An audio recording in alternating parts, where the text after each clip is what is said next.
కోటి ఎకరాల పైన ఉందట నిషేధ జాబితాలో. రాష్ట్రంలోని సగం భూమి 22A జాబితాలో ఉందట. స్వయంగా వివరించిన మంత్రి పొంగులేటి 22Aలో 1,76,065 ఎకరాలు ఉన్నట్లు చెప్పినట్టు ఆయనే. అయితే ఇందులో 3,73,524 ఎకరాలు సాగు భూమి అట. ఇప్పటి వరకు 23,136 ఎకరాలు తొలగించారట. గతంలో నిషేధ భూమి లెక్కల్లో దాపరికం అట. పాత వివరాలు వెల్లించాలని డిమాండ్ చేస్తారు. తమ బండారం బయటపడుతుందని గోప్యతగా చకచక పనులు చేస్తున్నాడు.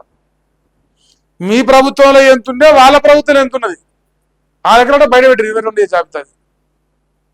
అది కూడా న్యాయంగానే మారుతుంది. ఈ డిమాండ్ న్యాయమైన డిమాండ్. రేవంత్ పొంగులేట 50-50 తీసుకుంటారన్న. ఈ 50-50 పంచాయతీ నడుస్తుంది. 22A కుట్రలో వారే A1 A2 అట. రెవెన్యూ అక్రమాలపై సిట్టింగ్ జడ్జితో విచారణ జరిపించాలని చెప్పేసి డిసైడ్ చేసారు. మరి ఆయన మాజీ మంత్రి హరీష్ రావు గారు డిమాండ్ చేస్తారు.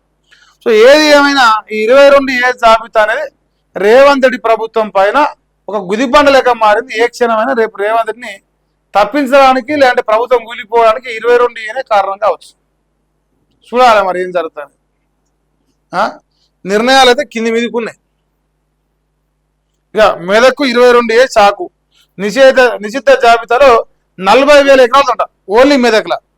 కరీంనగర్ 68,000, జనగామల ఇంకో దగ్గర కలిసి 70,000, 40,000.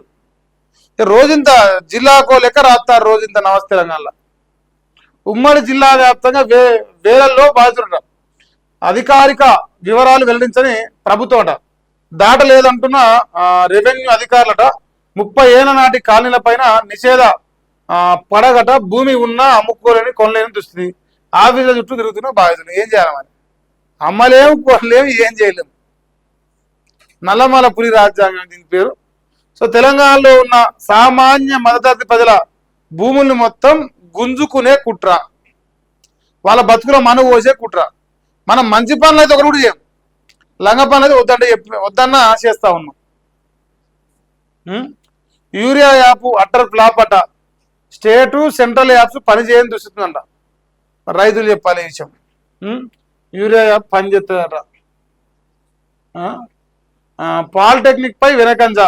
విద్యార్థుల ఆందోళనతో వెనక్కి దగ్గర ప్రభుత్వం. స్కిల్ బస్లో విలీన నిర్ణయంపై దుమారం అట. మార్పులపై పరిశీలనకు కేకే నేతృత్వంలో కమిటీ వేయడం. 30 రోజుల నివేదిక సమర్పించి ఆదేశించి మా తర్వాత ఆ శక్తి కథ అవుతుంది. ఎందుకంటే వ్యతిరేకత గట్టిగా వచ్చింది. కమిటీ ఏం లేదా, లాస్ట్ దాన్ని పగ పెడతారు. 22A పై రాద్ధాంతం వెనుక కుట్ర. ప్రతిపక్షాల గొడవ ప్రజల కోసం కాదు. కబ్జా భూములు 22A నుంచి తప్పించేందుకు కొందరు నేతలు కుట్ర కావచ్చు. ఇది కరెక్టే. రోహిన్ రెడ్డి కబ్జా చేసిన భూములు కాపాడుకునేందుకు కూడా రేవంత్ రెడ్డి 22A గట్టినే వాడతాం, తప్పేమి లేదు దాంట్లో. ప్రతిపక్షాలు వాడుతున్నాయి, అధికార పక్షం వాడుతుంది. అన్డౌటెడ్గా చెప్తుంది దాన్ని. మీరేమో సక్కమైన సంసారంలా. అన్ని జిల్లాల నుంచి 22A జాబితాలు తెప్పించండి. మనం ఎన్ని ఎకరాలు పెట్టాము, గత పాలకులు ఎన్ని ఎకరాలు పెట్టారో లెక్కలు తెలుద్దాం.